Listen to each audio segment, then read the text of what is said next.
আমার দেশের জনগণ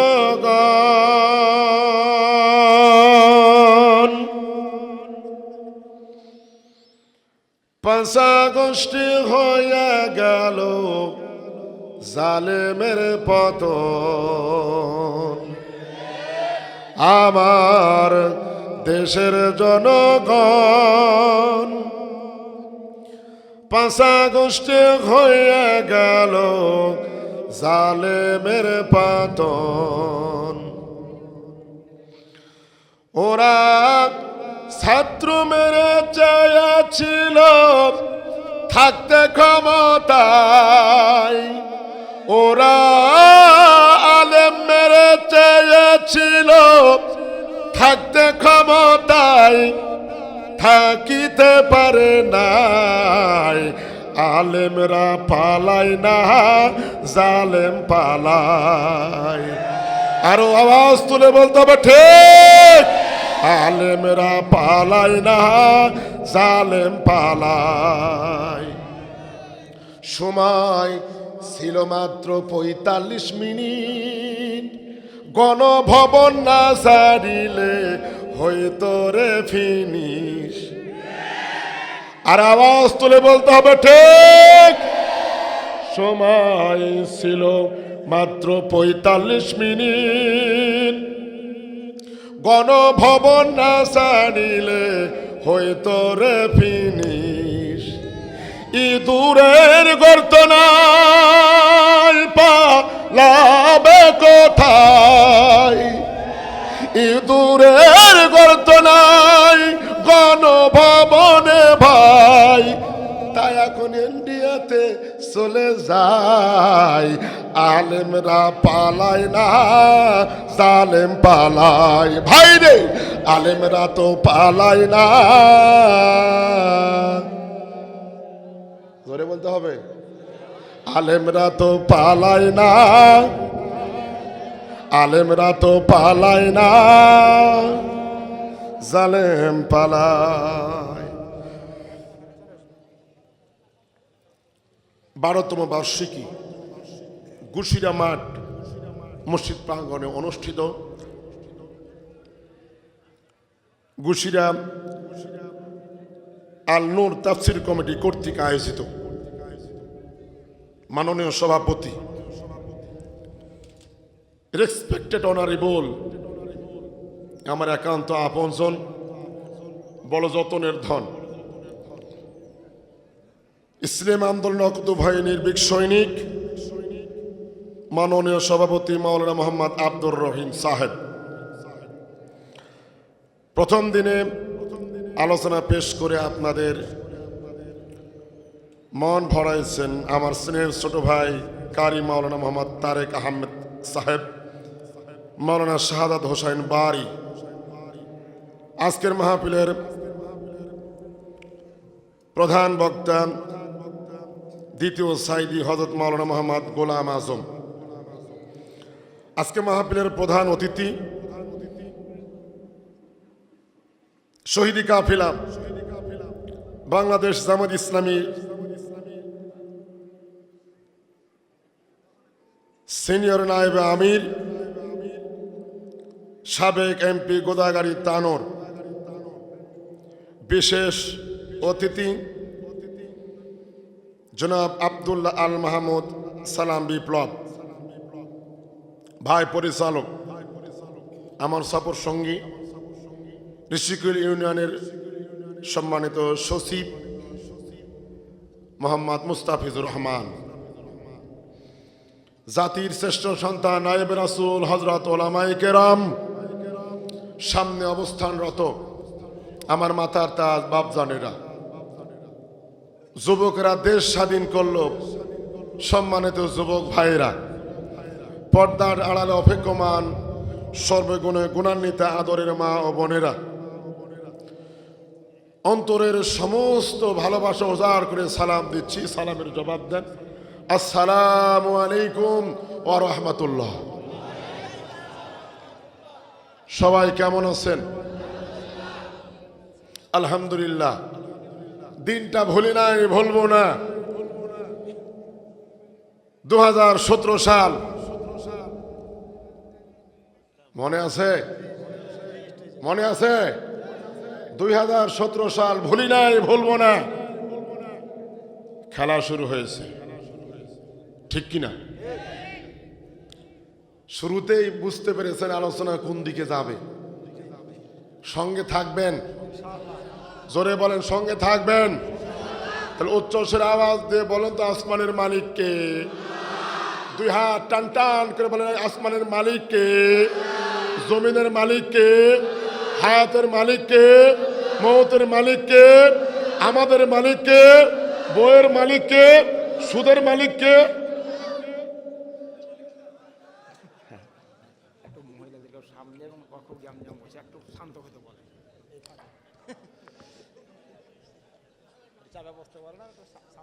সম্মানিত মা ও বোনেরা, আপনাদের সামনে আধা ইঞ্চি হাফ ইঞ্চি যতটুকু জায়গা আছে, অপর বোনকে মাকে বসার সুযোগ করে দেন, আল্লাহ আপনাদের কল্যাণ দিবে ইনশাআল্লাহ। যে রব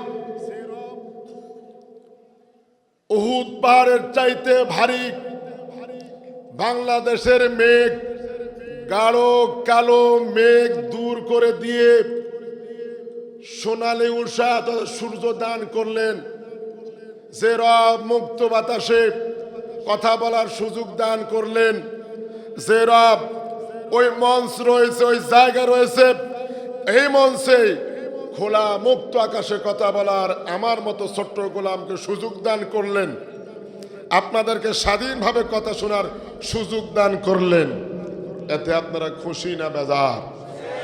খুশির তো মনোভাব নিয়ে সকলে বলি তো আলহামদুলিল্লাহ।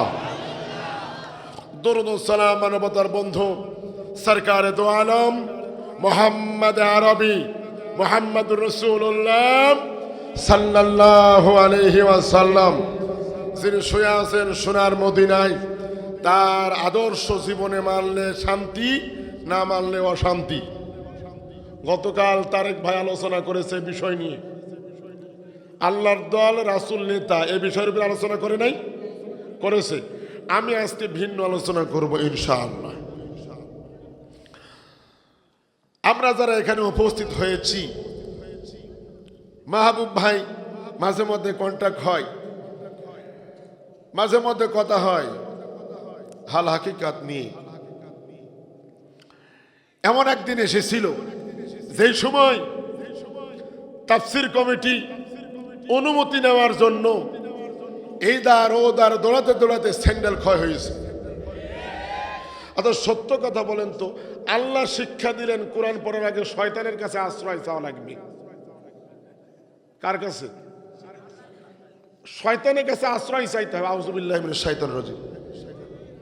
কিন্তু এরা কত বড় শয়তান! ছোট জোনার কাছে গেলে আমার কাছে হবে না, বড় জোনার কাছে যাও। মানে ছোট শয়তান বড় শয়তানের কাছে পাঠায়। বড় শয়তান বলছে আমি যে বড় মেজো, আর এক বড় আছে, যাও 10 তলা পুরুষ হইয়া আছে, ওর কাছে যাও। হারামখোরেরা, শয়তানের গোষ্ঠীরা, আজকে তোমরা কোথায়? আজকে তোমরা কোথায়? কোরআনের বিরোধিতা করেছো, এই জন্য আজকে ইন্দুরের গর্তের মধ্যে ঢুকেছো। ইন্দুরের গর্তের মধ্যে থাকলেও তাই না বাইরে করে হিসাব নেওয়া হবে, কথা বলতে হবে।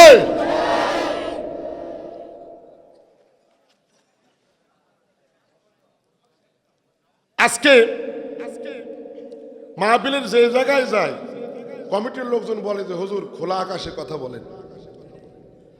17 সালে যখন মঞ্চ থেকে নামায় দিল, আমি চিন্তা করলাম বাড়ি যাইতে পারবো না পারবো না। এখানে মহান আব্বা তৈরি হয়েছিল, মহান আব্বা। এই ঠিক আসতে হবে না জোরে হবে? আসল বাপ বাপ দিয়ে অন্য বাপ কেউ যদি বানায়, ও জন্মের সারি নজর ভুল আছে, কথা বলতে হবে। বাপের পাওয়ার পাইয়া এমন ক্ষমতা দেখাইলো, কোন জায়গায় পারে না, হুজুরকে মঞ্চ থেকে নামাইল। ভুলি নাই, ভুলবো না। আজকে কোথায়? সামনে আসতেছে কোরআনের সাইজ করা হবে ইনশাআল্লাহ। আমার হাতে যে কিতাব আছে, এই কিতাব থেকে কেউ যদি দূরে চলে যায়, কোরআন ভালো লাগে না, তার বন্ধু হবে ডাইরেক্ট শয়তান। বলেছেন কে? মহিলা প্যান্ডেলে একটু সাইডে বসতে বলেন, মানে জায়গা নিয়ে একটু সমস্যা।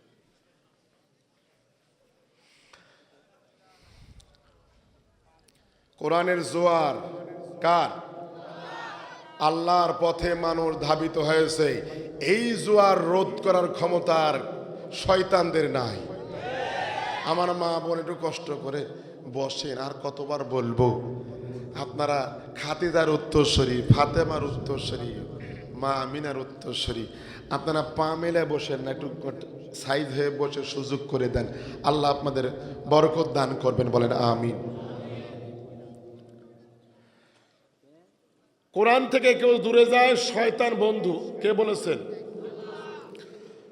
আমার গোদাগাড়ি এলাকার তৌহিদি জনতা, কান লাগান, আল্লাহ রাব্বুল আলামিন সুন্দর করে জানায় দিলেন, ওমাই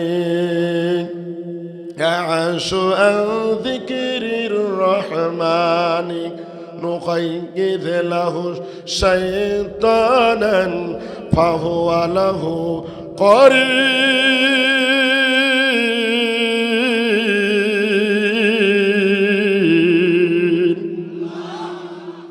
কোরআন থেকে কেউ দূরে যায়, শয়তান তার বন্ধু। এমন পাওয়ারফুল বন্ধু হয়, শয়তানের যা চরিত্র, এই কোরআন থেকে দূরে থাকার কারণে মানুষের চরিত্র শয়তানের রূপ ধারণ করেছিল। কতক্ষণ না কেন আল্লাহ রাব্বুল আলামিন শয়তানকে বানাইছে, শয়তান একটা শুধু হুকুম মানে না, এই জন্য শয়তান হয়েছে। কিন্তু ঘুষিটার এমন শয়তান ছিল, গোদাগাড়ির এমন শয়তান ছিল, তানোরের এমন শয়তান ছিল, বাংলাদেশের এমন শয়তান ছিল, এই শয়তানের কাছে ইবলিস পর্যন্ত মুরিদ হওয়ার জন্য এতিম হয়েছিল। কথা করতে হবে, এতিম হয়েছিল। শয়তান আল্লাহর কাছে বলে, আল্লাহ আমারে বানাইছো শয়তান, বাংলাদেশে যে আমার মুরিদ হয়েছে, মনে হয় আবার নতুন করে তার কাছে বায়াত নিব। ঠিক কিনা? নতুন করে বায়াত নিব। আল্লাহ নিজে বললেন শয়তান তার প্রিয় বন্ধু হয়ে যায়। এই জন্য কোরআন ভালো লাগে না, কোরআন ওরা ভালো লাগে না। কোরআন যেখানে প্রতিষ্ঠিত হয় বাধা দেয়, কোরআন ওরা যেখানে থাকে ধরায়া দেয়। কথা বলতে হবে। আল্লাহ রাব্বুল আলামিন বললেন, এরা যে কর্মসূচি করলো শয়তানের কর্মসূচি, আল্লাহ নিজে ঘোষণা করে দিলেন এদের পরিণতি কি। ফাকাইফা ইযা তাওয়াফাতুহুমুল মালাইকাতু ইয়াযরিবুনা বুদুহাহুম, মরার সময় তাদের ঘাড়ে আঘাত করা হবে, জোড়ায় জোড়া আঘাত করা হবে। বললেন কে? মরার আগে শুরু হয়েছে। কথা বলতে হবে। মরার সময় আঘাত করবে, রিমান্ডে নিবে ফেরেশতা, কিন্তু মরার আগেই তাদের সাইজ হতে শুরু করে দিয়েছেন কে? আল্লাহ। আমার ভাইরা, কোরআন কেউ যদি মানে, যদিও থাকে 14 নম্বর, হয়ে যাবে 1 নম্বর। সত্য কথা স্বীকার করেন। আল্লাহ রাব্বুল আলামিনের কাছ থেকে যে ফেরেশতা কোরআন বহন করেছেন, কোটি কোটি কত সংখ্যক ফেরেশতা রয়েছে, হিসাব করে পাওয়া যাবে না। তবে একটা পরিসংখ্যান পাওয়া যায়। খানায় কাবা যারা গেছেন, ছোট্ট মানুষ 9 বার হজ করলাম, এবারও যাব, দোয়া করেন। খানায় কাবা বরাবর বাইতুল মামুর, এই বাইতুল মামুর মসজিদে 70,000 ফেরেশতা এক ওয়াক্ত নামাজ পড়ার সুযোগ পায়। যে ফেরেশতা একবার চান্স পাবে, কিয়ামত হওয়ার আগ পর্যন্ত দ্বিতীয়বার চান্স পাবে না। কোটি কোটি অসংখ্য ফেরেশতাদের মধ্যে 1 নম্বর ফেরেশতার নাম হচ্ছে জিবরাইল আলাইহিস সালাম। শুধু আল্লাহর কথা বহন করে নবীর কাছে নিয়ে এসেছে। সত্য কথা স্বীকার করে উচ্চ স্বরে বলেন তো, দুনিয়াতে যত পাহাড় রয়েছে কোন পাহাড়ের এত মর্যাদা হলো না যে পাহাড়ের উপরে কোরআন নাজিল হলো। গারে হীরা পাহাড়ে হাজি সাহেবরা দৌড়াদৌড়ি করে ওঠার চেষ্টা করে।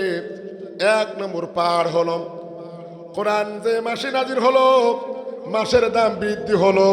কোরআন যে রাতে নাজিল হলো রাতের দাম বেড়ে গেল।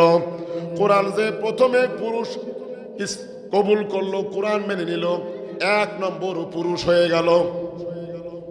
কোরআন যে মহিলা সর্বপ্রথম গ্রহণ করলো জান্নাতি মহিলা হয়ে গেল। কথা বলতে হবে ঠিক কিনা?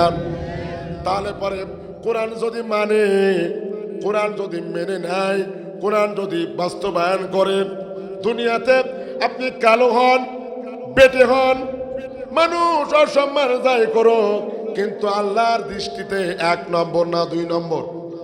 জোরে বলতে হবে 1 নম্বর। আমরা কি সবাই 1 নম্বর হ্যাঁ কবরে যেতে চাই না 2 নম্বর? না ওইদের মতো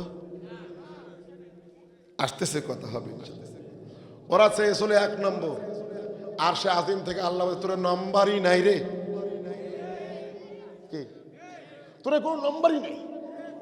এমন লোক এমন সময় আসবে তোদের নাম পর্যন্ত নিতে 2-1 বার থুতু ফেলবে, কুত্তা পর্যন্ত তোদের দিকে ঠ্যাং ছাড়া পেশাব করবে না।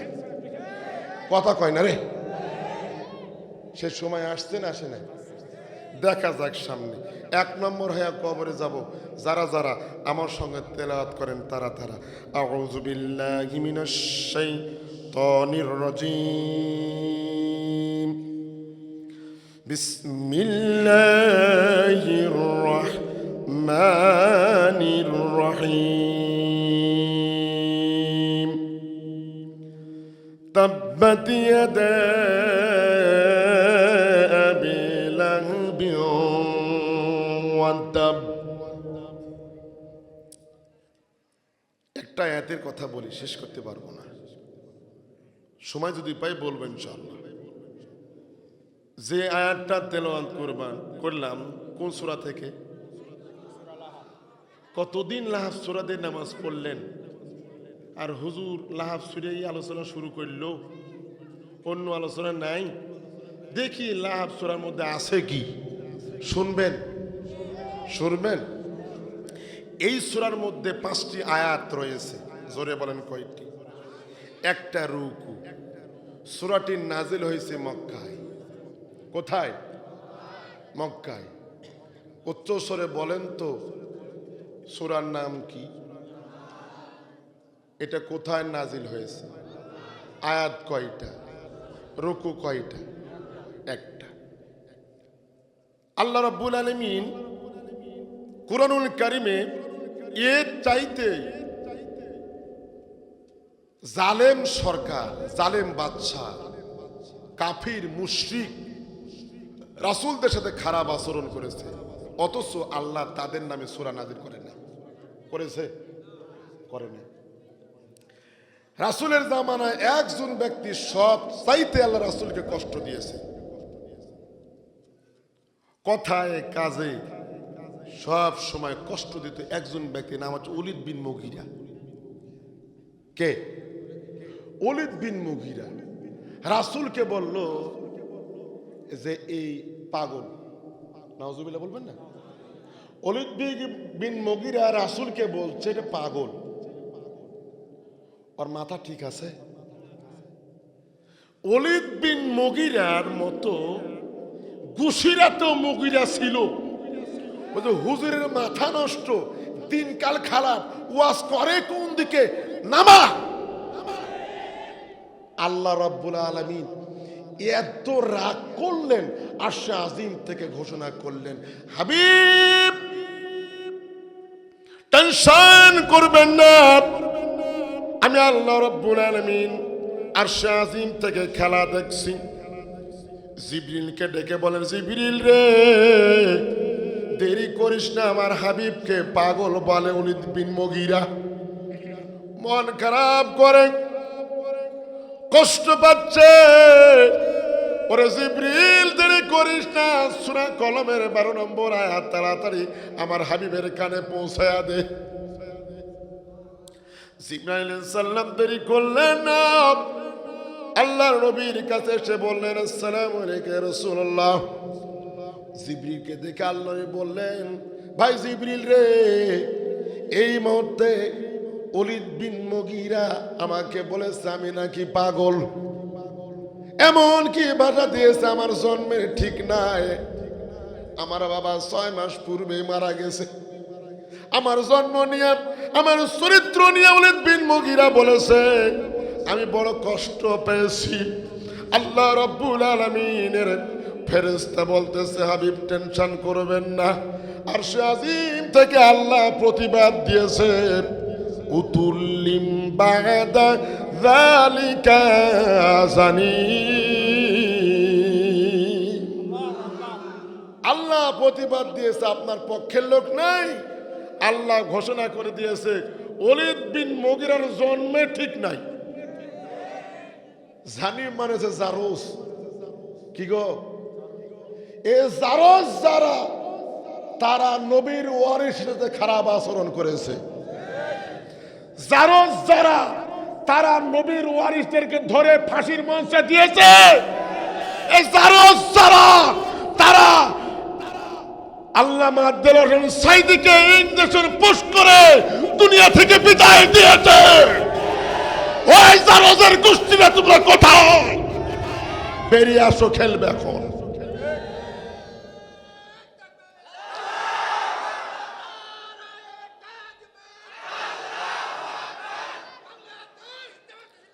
জিন্দাবাদ।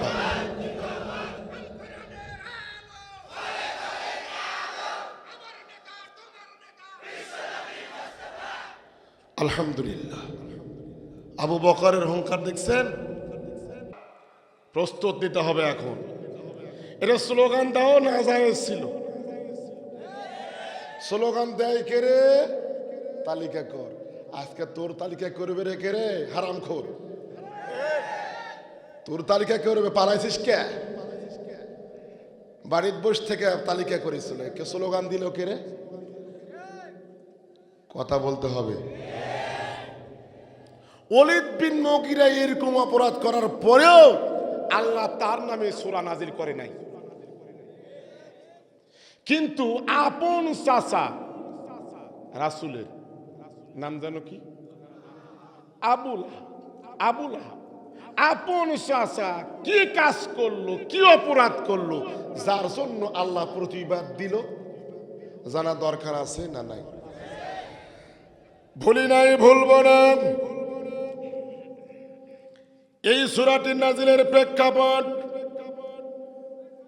সকাল বেলা দিনের নবী রাহমাতাল লিল আলামিন ফজরের সালাতের পরে সাফা পাহাড়ের উপরে উঠে, তখন কোনো মিডিয়া ছিল না। কোনো কিছু হলে ফেসবুক, কোনো কিছু হলে টিভিতে, তখন কোনো মিডিয়া ছিল না। কোনো বিপদ হলে পাহাড়ের উপরে ওইটা লাল কাপড় আকাশে ঘোরানো হতো। এটা হচ্ছে বিপদ সংকেত, ঠিক কিনা? সাফা পাহাড়ের উপরে আল্লাহ নবী উঠে সকালবেলা বললেন, ইয়া সাবাহ, সকালের বিপদ। মক্কার চতুর্দিকে লোকজন বলল, রে আব্দুল্লাহর পুত্র মুহাম্মদ এত ভালো মানুষ, আমরা জানি কোনোদিন মিথ্যা কথা বলে না। মুহাম্মাদের বিপদ হয়ে গেছে। মক্কার লোকজন দৌড়ে আসলো, সাফা পাহাড়ের চতুর্দিকে অবস্থান নিল। আল্লাহর নবী সাফা পাহাড়ের উপর থেকে বক্তব্য দিলেন, ও মক্কাবাসী, আমি তোমাদেরকে একটা বক্তব্য শোনাই। এই সাফা পাহাড়ের উপর পৃষ্ঠায় আমি যদি বলি তোমাদেরকে ধ্বংস করার জন্য, তোমাদেরকে শেষ করার জন্য একটা বাহিনী রেডি হয়েছে, তোমরা কি বিশ্বাস করবা? মক্কার লোকজন বলল, মুহাম্মদ কোনোদিন মিথ্যা কথা বলে না, আমরা কেন বিশ্বাস করব না? হে মুহাম্মদ, আমরা বিশ্বাস করব। আল্লাহর নবী বললেন, ও মক্কাবাসী, তোমাদের সবাইকে নিয়ে আমরা জান্নাতে যেতে চাই। যদি একটা দাওয়াত গ্রহণ করো তাহলে পারে দুনিয়াতে শান্তি মিলবে, পরকালে মুক্তি, একসঙ্গে জান্নাতে যাব। ওই লোকজনের মাঝেও কিন্তু আপন চাচা আবুল আহাব ছিল। এখানের মধ্যেও কিন্তু আবুল আহাব চিনাইয়া দিব, আছে না নাই? দেখেন মিলাইতে পারি কিনা। সকল লোকজন বলল, হ্যাঁ মোহাম্মদ দাওয়াত দাও। এমন সময় বললেন, প্রত্যেক নবী রাসূলগণের দাওয়াতের ভাষা, আমার ভাষা একটা, লা ইলাহা ইল্লাল্লাহ ওয়া লা তুফলিহুন। আল্লাহ ছাড়া কোনো ইলাহ নাই,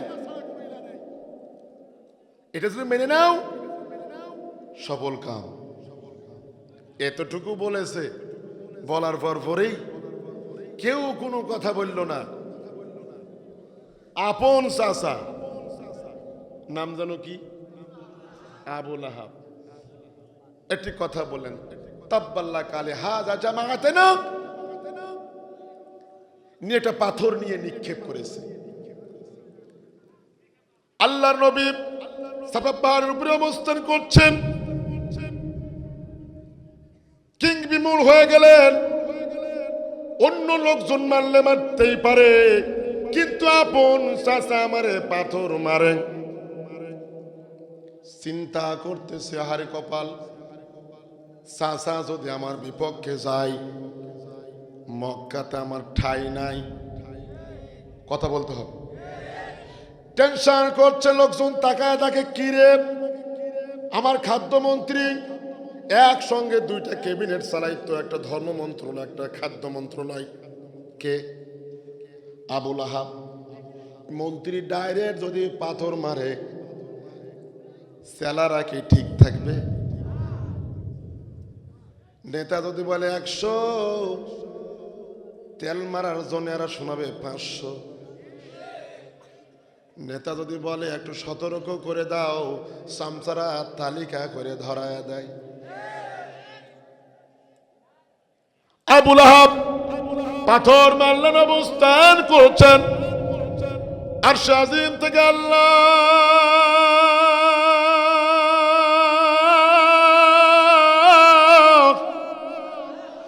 জিবরিলকে ডেকে বলেন, ভাই জিবরিল রে, দেরি করিস না, আমার হাবিব বিপদের সম্মুখীন হয়েছে। দাওয়াত দিয়েছে, অথচ আপন চাচা পাথর মেরেছে। আপন চাচা পাথর মেরেছে। জিবরিল দেরি করিস না, তাড়াতাড়ি যা। জিবরিল আলাইহিস সালামকে আল্লাহ রাব্বুল আলামিন পুরো সূরা নিয়ে পাঠায়া দিলেন। সাফা পাহাড়ের উপরে আল্লাহ নবী টেনশনে পড়ে আছে, চাচা পাথর মেরেছে। কে? আপন চাচা পাথর মেরেছে। শুধু ক্ষমতায় টিকে থাকার জন্য আমাদের এলাকায় আবুল আহাব, ওরাও কিন্তু আপন ভাতিজাকে মামলা দিয়েছে। কথা বলতে হবে। রাস্তার মোড়ে মোড়ে অপমান করেছে, 4 স্টলে কথা বললে গলা ধাক্কা দিয়েছে। আশ্চর্য হয়ে গেছে, ভাতিজা চাচা আমার কয় কি? শুধুমাত্র আবুল আহাবের দল করার কারণে আর মুহাম্মাদের দল করার কারণে এরকম ব্যবহার। কথা বলতে হবে, ঠিক কিনা? জিবরিল আমিন দেরি করলেন না, ডাইরেক্ট সাফা পাহাড়ের উপরে আসলেন। আল্লাহ নবীকে সালাম দিলেন, আসসালামু আলাইকুম ইয়া রাসূলুল্লাহ। রাসূল সালাম দিলেন, বলেন ভাই জিবরাইল কি খবর? বলতেছে, আল্লাহ রাব্বুল আলামিন আপনার পক্ষে অবস্থান নিয়ে পুরো সূরা লাহাব নাজিল করে দিয়েছে। তাহলে সূরাটা নাজিল হলো কখন? মায়ের খাইলে, যখন পাথর নিক্ষেপ করছে, লাগে নাই, ইতিহাস আছে। এটা হচ্ছে প্রেক্ষাপট। এখন দেখি এই আয়াতের মধ্যে কি আছে, শুনতে রাজি আছেন? আচ্ছা, একটু কষ্ট দিব, সামনে একটু ফাঁকা জায়গা পূরণ করে বসতে হবে। পারবেন না? পারবেন না? আবার মহিলা, আল্লাহু আকবার। মা বোন, আপনাদের নিয়ে আলোচনা হবে ইনশাআল্লাহ, এর মধ্যে আছে, আপনাদের নিয়ে আলোচনা হবে। ওই বেটির কথা হবে, বাপের কথা হবে, সব কথা হবে ইনশাআল্লাহ, ঠিক আছে না?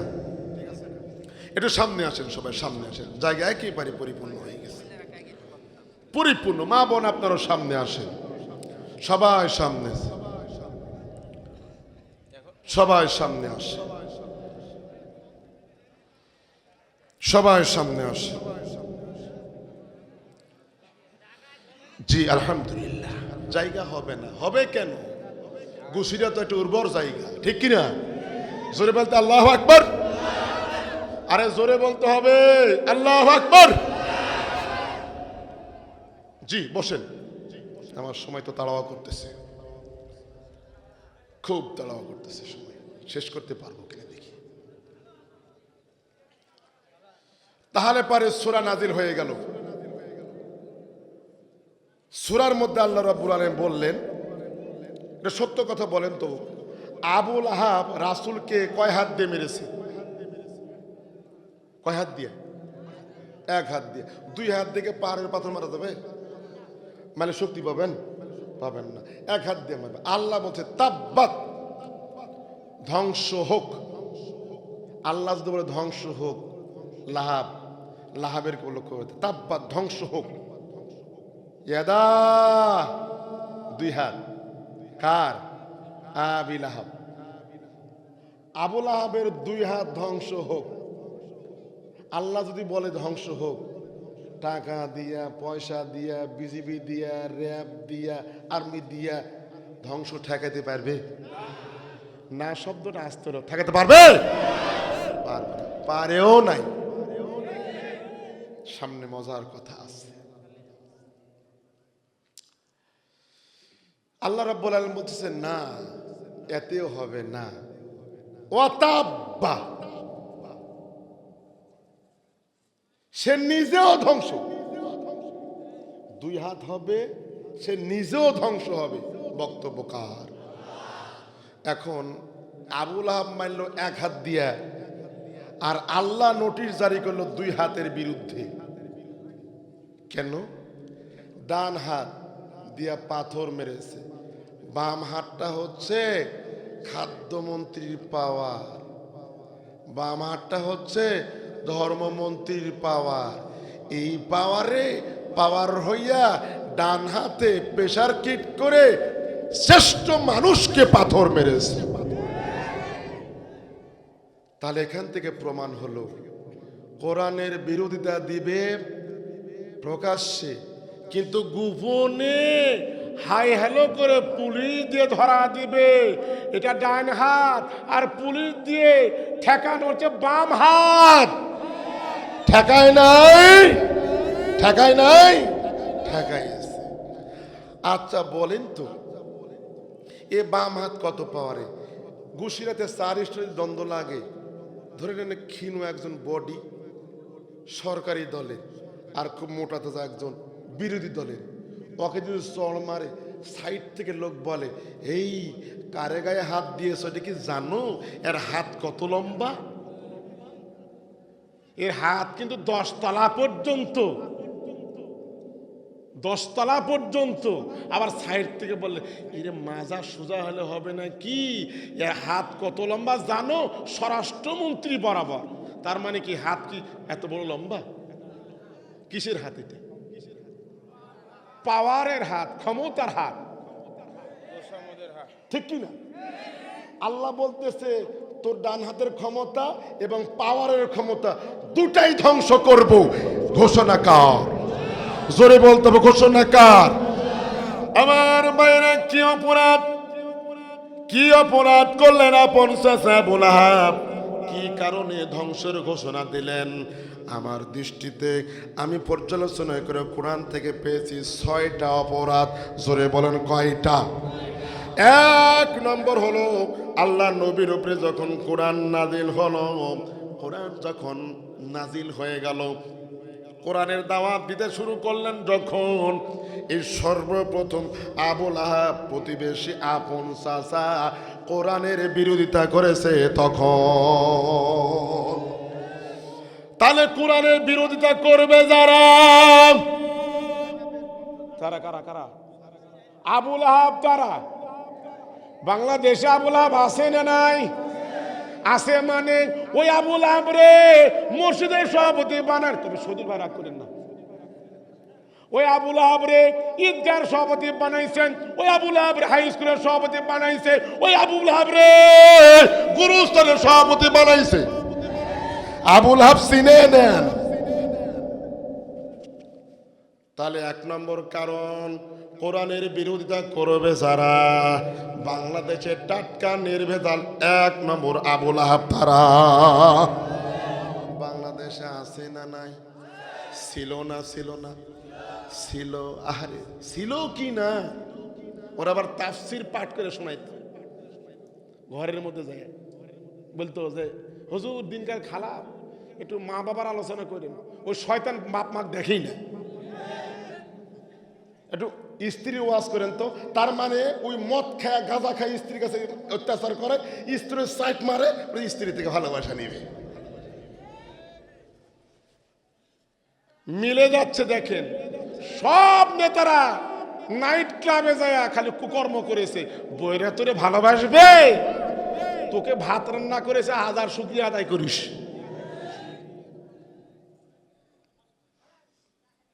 রাগ করতেছেন নাকি?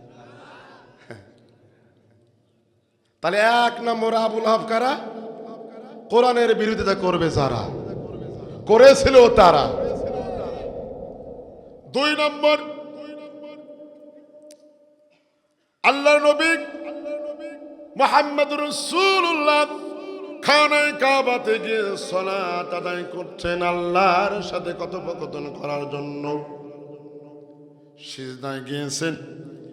আবুল আহাব মন্ত্রী ডাইরেক্ট নেতাকে বলল, তাড়াতাড়ি উটের ভুঁড়িটা মুহাম্মাদের গলার উপরে চাপায়া দাও, গলার উপরে চাপায়া দাও। আল্লাহর নবীর গলার উপরে উটের ভুঁড়ি চাপায়া দিয়া কষ্ট দিয়েছে।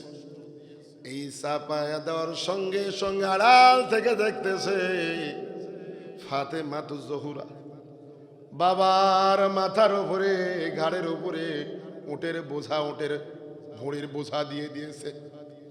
দৌড়ে আসলার বলেন, মক্কাবাসীরা রে, আমার বাবা তো কোনোদিন অন্যায় করে না, আমার বাবা তো কোনোদিন তোদের সাথে খারাপ আচরণ করে না। ওরে মক্কার লোকজন রে, আমার বাবা তো এতিমের হক আদায় করে, আমার বাবা তো বিধবাদের হক আদায় করে, আমার বাবা তো ন্যায় প্রতিষ্ঠা করে, কোনোদিন মিথ্যা কথা বলে নাই। মক্কাবাসীরা আমার বাবার ঘাড়ের উপরে কেন ভুঁড়ি চাপাইয়া দিলে, সরাই দিল। সেই দিন আল্লাহ রাসূলকে ঘাড়ের উপরে ভুঁড়ি চাপাইয়া দেওয়া কষ্ট। 2 নম্বর কারণ। কয় নম্বর? আমার বাংলাদেশে আবুল আহাবরা কান লাগান, উটের ভুঁড়ি নাই। নবীর ওয়ারিসদের জীবনে কারো 5টা মামলা, কারো 10টা মামলা, এমনকি কারো বিরুদ্ধে 100টা মামলার বোঝা চাপায়া দিয়েছে। সেই দিন বুড়ি চাপাইয়া মুহাম্মাদের কষ্ট দিয়েছে। বাংলার আবুল আহাব আমাদের আশপাশে আছে, মামলা চাপাইয়া দিয়া এমন বোঝা দিয়েছে 1 মাস পর্যন্ত বাড়িতে থাকতে পারে নাই, মাঠে যায় ঘুমাইছে। এমনও নজির আছে, আছে না নাই? তাহলে পারে অন্যায় ভাবে কেউ যদি নবীর ওয়ারিসদের মামলা দিয়ে কষ্ট দিয়েছে, এরা হচ্ছে 2 নম্বর আবুল আহাব। কয় নম্বর? 2 নম্বর আবুল আহাব। 3 নম্বর আবুল আহাব মিলায়া দেখেন। আল্লাহর নবীর একজন ছেলে সন্তান ছিল, নাম রেখেছিল আব্দুল্লাহ। কি নাম? আব্দুল্লাহ। বাবাকে দেখি নাই, সন্তানের নাম রাখছে আব্দুল্লাহ। আব্দুল্লাহ ডাক দেওয়ার সঙ্গে সঙ্গে বাবার কথাগুলো অন্তরে জাগ্রত হয়ে সান্ত্বনা পাই। এই আব্দুল্লাহ যেদিন মারা যায়, মক্কা চতুর্দিকে সর্বপ্রথম ঘরে ঘরে যাইয়া অপপ্রচার চালাইছিল আপন চাচা আবুল আহাব। কি সে অপপ্রচার? সেটা হচ্ছে মোহাম্মদ লেজ কাটা নির্বংশ হয়ে গেছে, তার বংশের বাতি জ্বালানোর কেউ নাই। এমন কি আবু লাহাব সুক্কারি খেজুর কিনা সকলের মুখে মুখে দিয়েছিল। তাহলে রাসূলের সন্তান মরে যাওয়ার পরে যে বাজারায় মিষ্টি বিতরণ করবে, আজ থেকে 1400 বছর পূর্বে আবু লাহাব সন্তান মরে যাওয়ার পরে তার পাশে না দাঁড়াইয়া সুক্কারি খেজুর বিতরণ করেছিল। এটা ছিল 3 নম্বর অপরাধ। কয় নম্বর? আজও বাংলাদেশে আবু লাহাবকে চিনে নিন। রাসূলুল্লাহ রাত্র উত্তরসূরিরা অন্যায়ভাবে ফাঁসির মঞ্চে দিয়া ফাঁসি দেওয়ার সঙ্গে সঙ্গে কাকনের বাজার থেকে মিষ্টি নিয়ে এসে খেয়েছে। এরা হচ্ছে 3 নম্বর আবু লাহাব। সমাজের মধ্যে আছে না নাই? কথা বলতে আছে না নাই? আছে। 4 নম্বর আবু লাহাব। লক্ষ্য করুন, আল্লাহ নবী বাজারে গিয়া বসে থাকতেন না, যেখানে যাইতেন সেখানে কোরআনের দাওয়াত দিতেন। দাওয়াত দিচ্ছেন, এমন সময় লোকজন দৌড়ে এসে দাওয়াতগুলো কথাগুলো শ্রবণ করছে। আরে ভারী কত সুন্দর, মোহাম্মদ এত সুন্দর কথা বলতেছে। লক্ষ্য করে দেখে পিছন থেকে একজন ব্যক্তি ধাক্কা দিচ্ছে, মারছে। পিছনে লক্ষ্য করে দেখার কেউ নয়, সেটা হচ্ছে আবু লাহাব। কে? আবু লাহাব। তাহলে পরে 4 নম্বর কারণ হলো রাসূল দাওয়াত দিবেন যেখানে, আবু লাহাব বাধা দিবে সেখানে। বাংলার জমিনে কোরআনের দাওয়াত যেখানে, বাধা সেখানে। 17 সালে কোরআনের দাওয়াত দেওয়া হয়েছে মঞ্চে, বাধা হয়েছে সেখানে। ওই আবু লাহাব আছে না নাই? আছে। 5 নম্বর আবু লাহাব। কান লাগা। 5 নম্বর আবু লাহাব। এটা কঠিন কথা, বলবো জোরে জোরে বলবো। 5 নম্বর আবু লাহাবের কর্মসূচি আল্লাহর কাছে প্রিয় হলো না। হুজুর গো, এটা কেমন কথা? আল্লাহ নবীকে আটক করা হলো, খাওয়া বন্ধ করে দিল, আটা বিক্রি নিষেধ, গম বিক্রি করা নিষেধ, জও বিক্রি করা নিষেধ। সিরিয়া থেকে কাফেলা এসেছে এগুলো বিক্রি করতে মক্কার চত্বরে। ডাইরেক্ট মন্ত্রী বলল এর দাম কত? মূল্য থেকে 10 টাকা বেশি করে কিনা হবে। বলছে দেওয়া যাবে না, আমি তো এত মূল্য বেশি করে বিক্রি করব না। বলতেছে না না, বিক্রি করা লাগবে, ক্ষমতায় কিন্তু আমরা।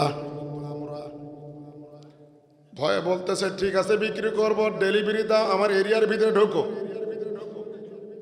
আবু লাহাবের এরিয়ার মধ্যে যখন ঢুকেছে, সঙ্গে সঙ্গে আবু লাহাব রূপ চেঞ্জ করলো। ব্যবসায়িকদেরকে জিম্মি করে বলল, যেই টাকা দিয়ে কিনেছো ওই টাকা দিয়ে আমার কাছে বিক্রি করে যাও, জান বাঁচাও। রাত কেটে গেল। সকালবেলা 1 টাকার জিনিস 10 টাকা ঘোষণা দিল, কিনাই লাগবে।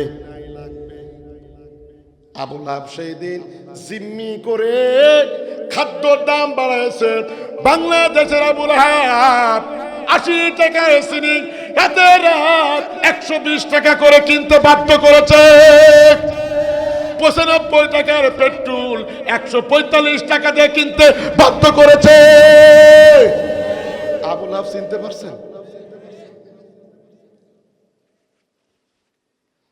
এই অপরাধ করার কারণে আল্লাহ রাব্বুল আলামিন বললেন যে আবু লাহাবের 2 হাত ধ্বংস এবং নিজেও ধ্বংস। এই আয়াতটা শোনার পরে আবু লাহাব রাগ করলো, এমন রাগ করলো, বাড়িতে ঘুরে যাইয়া। আবু লাহাবের 3টা সন্তান ছিল, উতবা, উতাইবা, মাতাব।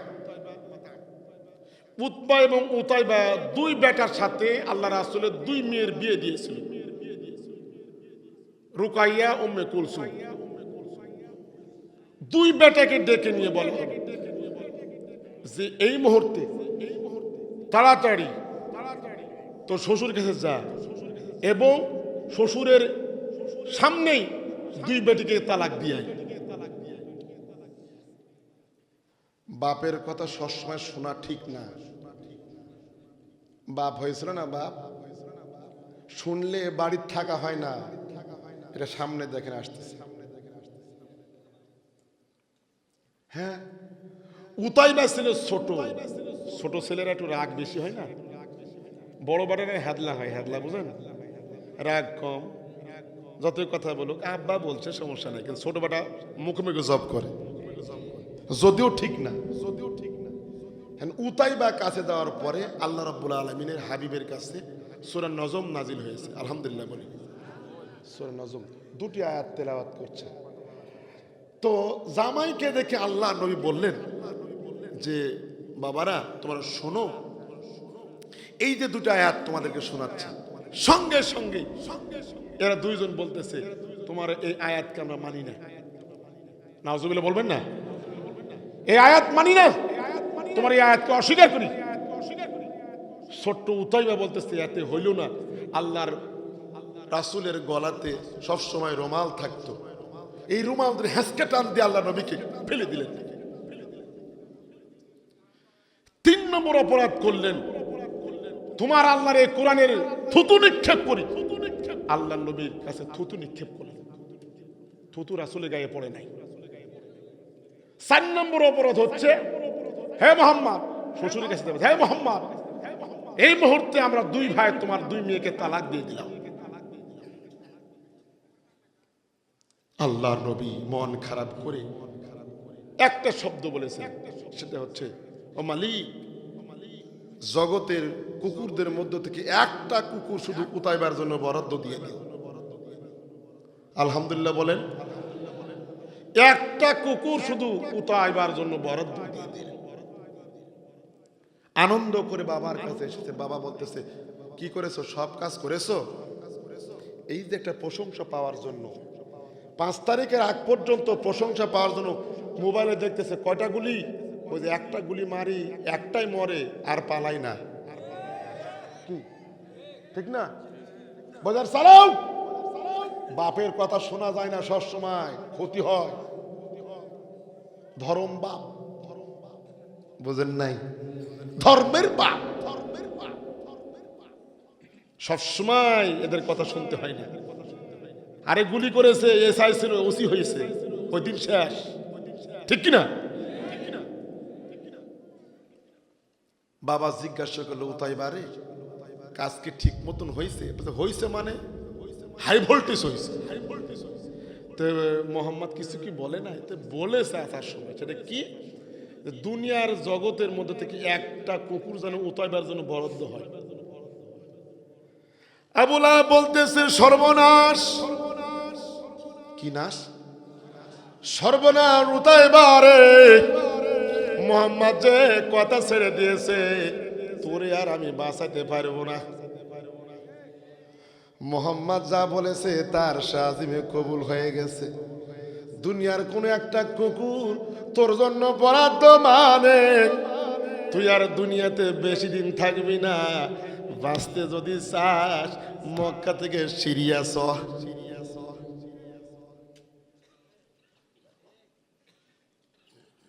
আলোচনার শুরুতে গান দিয়ে বোঝাইছিলাম সময় বেশি নাই, তাড়াতাড়ি চলো ভাই। কথা কয় না রে, সময় বেশি নাই, তাড়াতাড়ি চলো ভাই। ওরে আল্লামা সাইদিকে ধর্ষণের আসামি করাইয়া কালারিং করেছো, তোমাকে আল্লাহ এমন অপমান করলো তোমার বুকের মাপ পর্যন্ত দেশবাসী দেখে নিয়েছে। এটা সম্মান না অসম্মান রে? আস্তাগফিরুল্লাহ। লাঠির মাথায় ঘোরাইতেছে, এটাতে কি নিবে? লজ্জা থাকা দরকার। তারপরে চ্যাটাং চ্যাটাং করছে ওই পার থেকে আসো, চট করে ঢুকবে, ফট করে আয়না গায়ে ঢুকবে তুমি। আসে আসে নামে কই ডাইরেক্ট বাদ। এখন দেশ থেকে যাচ্ছে সিরিয়াতে ব্যবসা, বেটাক বাইন্দে নিয়ে যাচ্ছে। বেটা তালাক দিয়েছে না, বেটার বউ খুঁজতে ব্যবসা দিনে বাঁচানোর জন্য নিয়ে যাচ্ছে। আমার দেশেও দেশের বেটি পাইল না, বিদেশের বেটির সাথে বিয়ে দিয়েছে। ওই আবার যাই বলতেছে যে এটা আহলে কিতাব, মুফতি কেরাম, মাথায় তিলক পড়ার মুফতিগিরি করো না। বুবি শাশুড়ি হইছে, পোলা বিয়া করাইছে,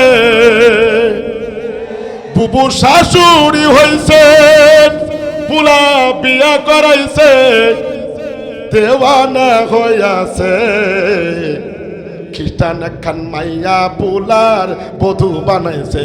ভাই রে, খ্রিস্টান একখান মাইয়া পোলার বধূ বানাইছে।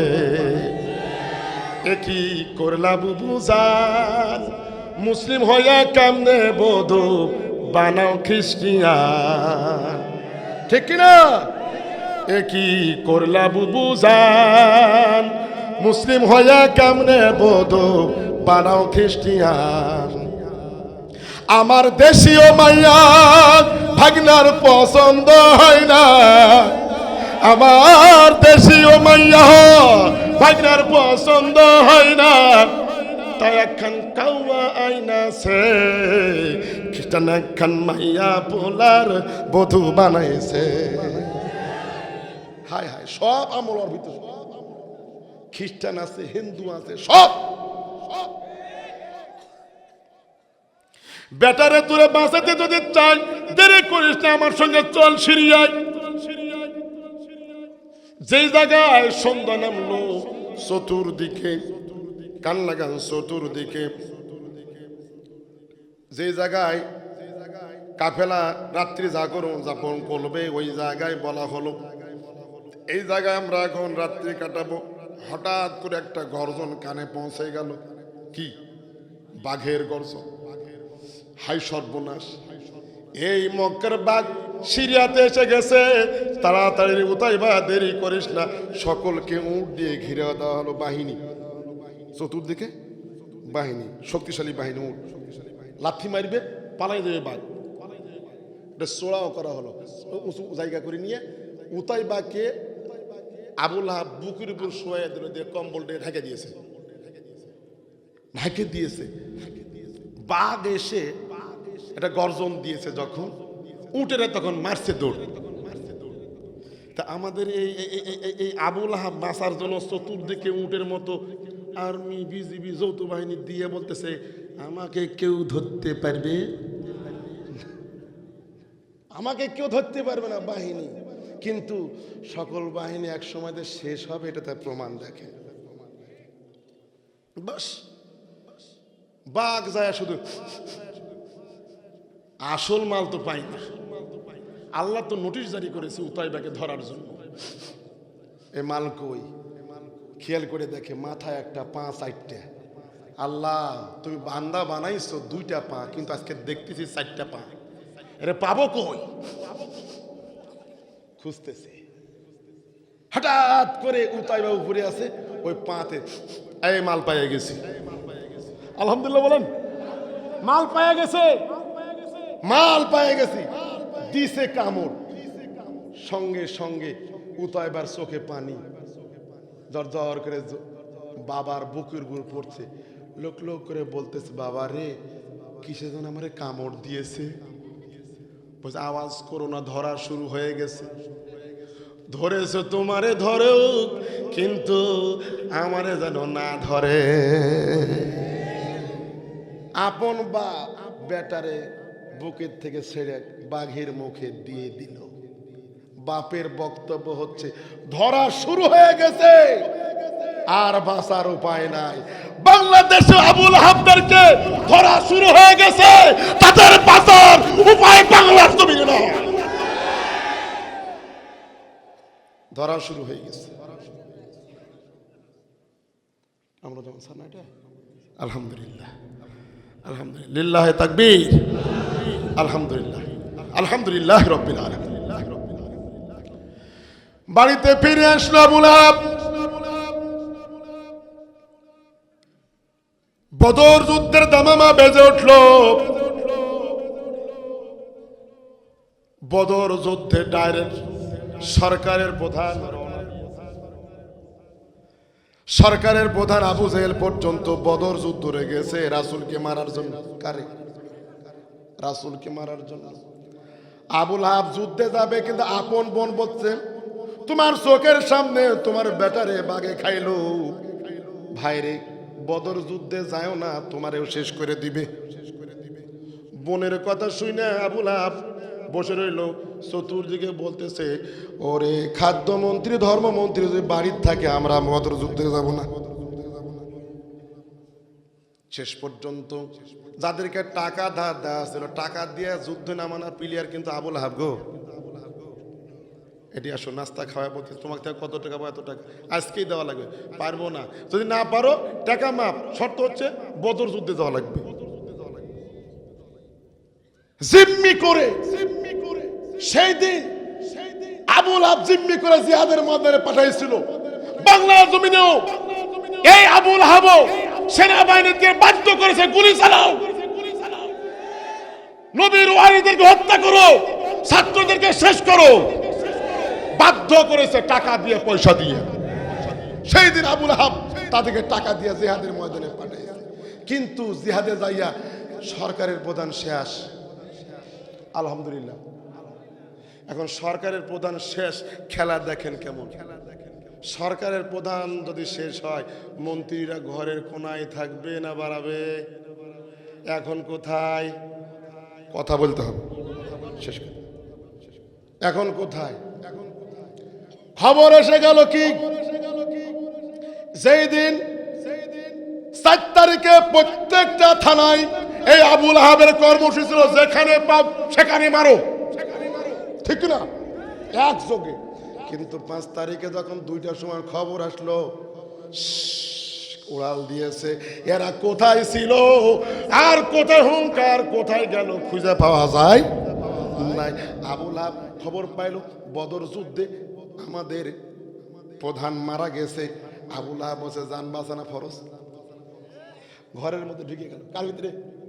ঘরের মধ্যে ঢুকে গেছে, আর বাড়াই না, রানিং মন্ত্রী ঘরের কোনায়। আরে বাংলাদেশের আবুল আহাবের এই মন্ত্রী যারা, তারা তো ঘরের ভিতরে না বাইরে গো? ঘরের ভিতরে। ঘরের ভিতরে থাকা থেকে থেকে থেকে হঠাৎ চুলকাইতে শুরু করছে, কারণ জীবনে দাড়ি রাখিনি, যাই ধরা পড়ছে আল্লাহর ওলি বাড়াচ্ছে গো, কি ঠিক না? হাই রে, সকালে একবার চান্স দেয়, বিকেলে চান্স দেয়, ওরা যারা গ্রেপ্তার তারা সব আল্লাহর ওলি। গা চুলকাতে চুলকে আবুল আহাবের ঘাড়ে পক্স বাড়ালো, ঘা হয়ে গেল। এই চুলকাতে এক রাতের মধ্যে সর্বশরীর ঘা, আলহামদুলিল্লাহ বলবেন না? এই ঘা যখন হয়ে গেল, ওই মন্ত্রী ঘরের কোনায়, দেশের প্রধান নাই, বাড়ালেই ধরবে, এই ভয়ে ঘরের মধ্যে ধুকে ধুকে শেষ। কথা বলতে হবে। আজকেও বাংলার আবুল আহাব, দেশের প্রধান নাই, এই মন্ত্রীরা ঘরের কোনায় কোথায়, কোন রামবাম কার কাছে লুকায় আছে খুঁজে পাওয়া যাচ্ছে না, ঠিক কিনা? তবে যেখানে থাকো, যে অবস্থায় থাকো, তোমাদেরকে বের করাই হবে, আইনের আওতায় আনা হবে ইনশাআল্লাহ। ওই জায়গায় মরে শেষ। আল্লাহ পরবর্তী আয়াতে বলছে যে আবুল আহাবের এত সম্পদ ছিল, মা আগনা আনহু মালুহু ওয়া মা কাসাব, এত পরিমাণ সম্পদ, বলছে বাড়ি আমার, গাড়ি আমার, দেশ আমার, গণভবন আমার, বাহিনী আমার, ওই যে মুজিব বাহিনী আমার, হেলমেট বাহিনী আমার, অমুক লীগ আমার, সব আমার। আল্লাহ সে আজিম থেকে ওদের পাগলি, বাংলাদেশ আমার। কথা বলেন না কেন? বাংলাদেশ আমার, টাকা দিও কাজে আসবে না। আবুল আহাবের হয় না, মা আগনা আনহু মালুহু ওয়া মা কাসাব। অহংকার করেছে রাসূলের কাছে, জাহান্নামে যখন আল্লাহ ঘোষণা করবে আমার এত সম্পদ আছে, তোমার আল্লাহকে টাকা দিয়ে জান্নাতে যাবো। ও বলেছিল এমন টাকা আছে, পয়সা আছে, যখন যেখানে যাবে টাকা দিয়ে আমি সব কিনে নিব। তো ওই আবুল আহাব আর এই আবুল আহাব এক না দুই? জোরে বলতো, এক না দুই? আমরা কি আবুল আহাবের কবরে যেতে চাই না মোহাম্মদ হইয়া? আমরা কি নায়েবে রাসূল হয়ে কবরে যেতে চাই না আবুল আহাব হইয়া? জোরে বলতে হবে, আবুল আহাবকে কবরে যেতে চাই? ওই জায়গায় মরে রাসূলকে মারেছে কয়টা পাথর? আল্লাহ বলতে আবুল আহাবের বুকের উপরে অসংখ্য পাথর মারবো আমি। আমি অসংখ্য নির্দেশ দেখেন কত সুন্দর মরিয়া আছে, গন্ধ বাড়াচ্ছে। আল্লাহ রাব্বুল আলামিন খেলা দেখেন কি, আবু লাহাব ঘরের মধ্যে মই পড়ে গেছে, গন্ধ বাড়াচ্ছে। মানুষ বলতেছে কে মন্ত্রী বাড়ি না এটা, কে রে মন্ত্রী বাড়ি কম কে, কিছুদিন আগে এত সুন্দর ছিল। কথা বলেন ঠিক কিনা? ব্যাপার কিচ্ছু নাই। আজকে লক্ষ্য করুন মন্ত্রীর বাড়ির পাশে কিচ্ছু নাই, কুত্তাও পেশাব করতে যাচ্ছে না। কথা বলেন এখানে। আহারে শেষ পর্যন্ত যে গন্ধ ছুটে গেল যখন, এমন সময় ওই তিন বেটা উতবা উতায় মাথা ওদেরকে ধরলো, এই মন্ত্রী বেটার দিকায়, তোদের পাওয়ার তো অনেক চলে দিকায়, এই কিসের গন্ধ রে? দরজা খুলে দেখে বাপ মরে আছে। মাগনা আনহু মালহু, বেটা দিয়ে টাকা দিয়ে সহযোগিতা করবে। আচ্ছা তোর বেটা তোর কাছে দূরে যাবে, গেছো তাই, ঠিক কিনা? এই জন্য আমরা সকলেই বাংলার আবুল আহাবদেরকে চিনেছি, জেনেছি। আইয়ুব খানের শাসন, শেখ মুজিবের ভাষণ, জিয়া কেনেছে খাল, এর সাথে নানান তাল, ফখরুদ্দিন মঈনুদ্দিন গোলাদ্দিন সব দেখা শেষ। আগামী আসতেছে জামাত ইসলামের বাংলাদেশ, একমত। আগামী আসতেছে কোরআন টুপিওয়ালাদের বাংলাদেশ। আমরা কি কোরআনওয়ালাদের পক্ষে থাকবো? ইনশাআল্লাহ। লিল্লাহ তাকবীর। আর হয় না লিল্লাহ তাকবীর। আর কোরআনের আলো, আর কোরআনের আলো। আজকের মাহফিলের প্রধানমন্ত্রীর আগমন, মুজিব ভাইয়ের আগমন, মুজিব ভাইয়ের আগমন, কুশিরার পক্ষ থেকে, গোদাগাড়ির পক্ষ থেকে, তানোরের পক্ষ থেকে নারায়ে তাকবীর, নারায়ে তাকবীর, নারায়ে তাকবীর। বাংলাদেশ জামাত ইসলামী জিন্দাবাদ, জিন্দাবাদ। নারায়ে তাকবীর। তো আছে ক্ষমা আছে, আলোচনা শেষ করলাম।